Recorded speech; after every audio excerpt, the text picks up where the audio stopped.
How to do, folks? We told y'all we'd hone in on some wild edibles, some foraging, plants, and those kinds of things. And last week we did dandelions.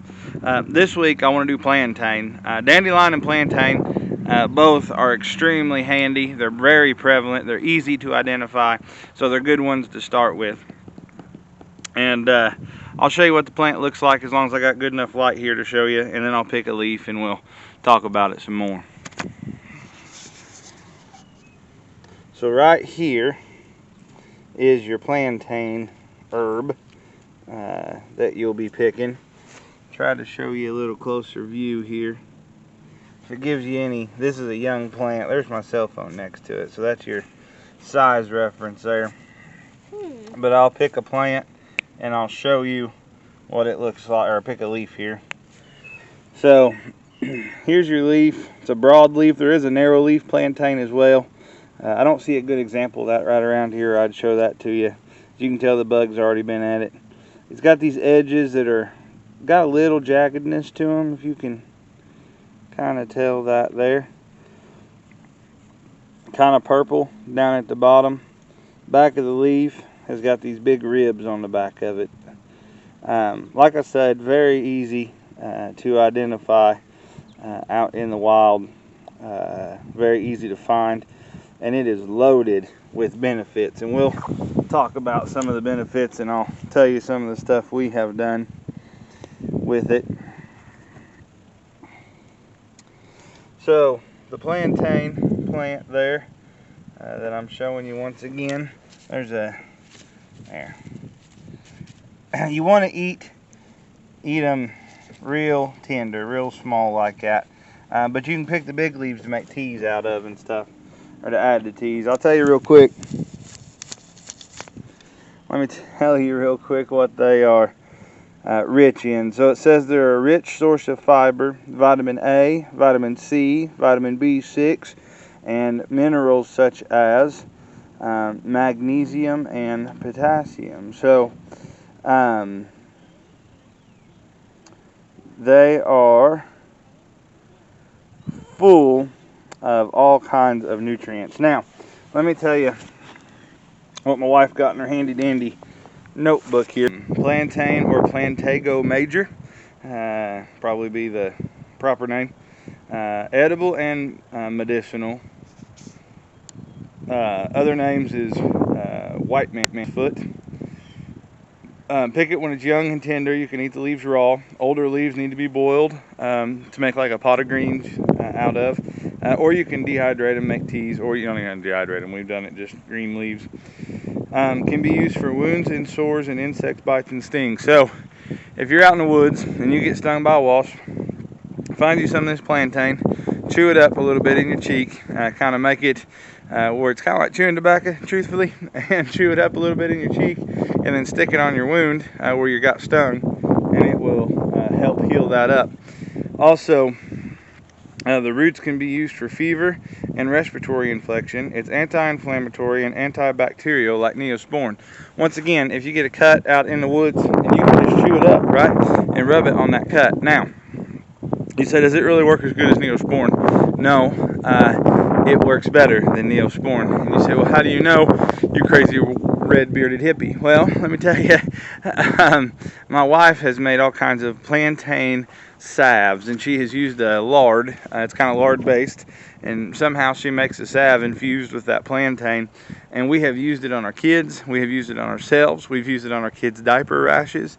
We have used it on cuts, on scrapes, on all kinds of burns. It works amazingly, and like I said, it works better than Neosporin. We've put it to the test, and it outperforms Neosporin.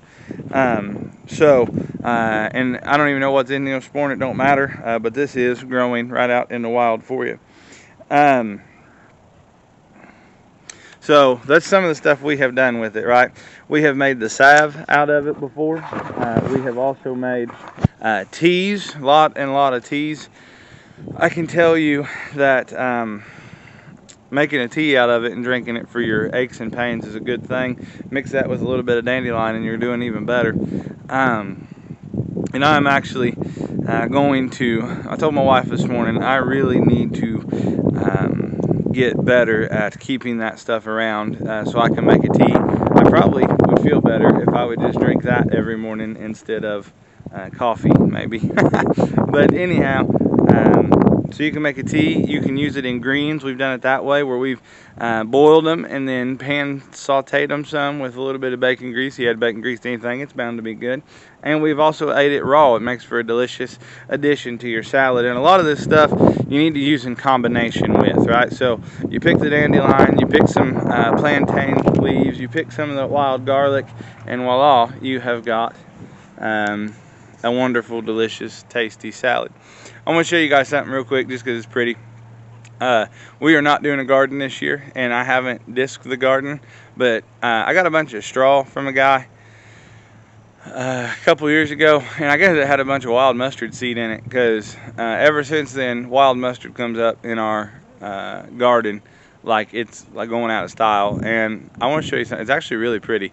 It needs to be taken care of. I'm gonna have to get it mowed down and disked up, but I do want to show it to you. It's kind of pretty. Look at all that yellow and then purple trees back there. Beautiful. Beautiful sight to look at this morning. Alright guys, so get out, get your kids involved. Once again, plantain, super easy to identify.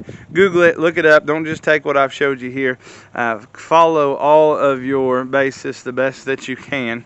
And then after you are confident enough, or if you know somebody that can go with you, I'll show you what a couple more of these looks like. I found some good examples here. Once you get somebody to go with you that you think's really liking it or really knows what they're doing, and then let them show you. These plantains also get a little stem that comes up and a little shoot. And you can cook those shoots too, kind of like green beans. They're pretty good. Use them in teas. Not very good raw. They're too tough. But we'll show you a couple more of these here. So here's some more plantain right here. Once again, right, how the leaves grow in this basal formation, and then they are kind of purple at the bottom, right? Big ribs. You can kind of see the jaggedness along the edge. It's not real sharp. It's kind of a rolling, jagged edge, if that makes any sense at all. And these big ribs, right? So here's some more. Mixed in with some clover right here. Here's another one right here, right? There's another one right there. There's some more right here. And there's some dandelion. And if I wanted to, between the three of them, I could make us a nice little snack. So, anyhow, guys, this stuff's everywhere. Very prevalent. You don't have to worry about overpicking it. The only thing, only word of caution I would say, I don't know that there's any dangerous lookalikes. I don't think that there is. And once again, it's so easy to identify. It shouldn't be a problem. Your biggest hazard is going to be know where you're picking it from. So if you pull up to like a edge of a parking lot, and you'll probably see it. It'll be growing everywhere along. It likes like gravelly, where the grass is coming through gravel, right? Plantain will go berserk in that, like a gravel parking lot. But don't just go in there and picking it unless you know the people that own the parking lot, whether or not they've sprayed, or you can get a hold of them and see whether or not they've sprayed. I don't want you eating Roundup, right? So that's kind of your biggest hazard. And the more I think about this, the more that, like, when we possibly move, Lord willing, I think in our yard, surely you can buy the seed, right? Like, I think I'll seed it in like plantain and dandelions and all kinds of that kind of stuff, because the closer this stuff is to home, like our yard, it is getting more and more with this kind of stuff in it. Now, most people don't want it. They want a nice turf grass. But I'm telling you, you can't, I guess you can't eat that stuff. Maybe a little bit, but not a whole lot. And you can eat all these other stuff, and it's got all kinds of food and nutrients in it. And our yards need to be more than just grass, right? We need to learn how to utilize them in a way that we can eat, in a way that we can survive, a way that we can go out. Guys, I could pick this stuff, and we've done it lots and lots of times. We'll do it this year, especially since we're not doing a garden, we'll do it. I won't buy lettuce from the store. Won't buy spinach from the store. Lamb's quarter will be up soon. All that kind of stuff. There just ain't no reason to buy it from the store like that. And then it saves you a lot of money. And stuff is packed with nutrients, packed with goodness for you. So get out, get your kids involved, learn something new, learn something exciting, tell your friends about it. Maybe one day it will really help them if they're in a bind. Thanks for watching, guys. We'll catch you next time.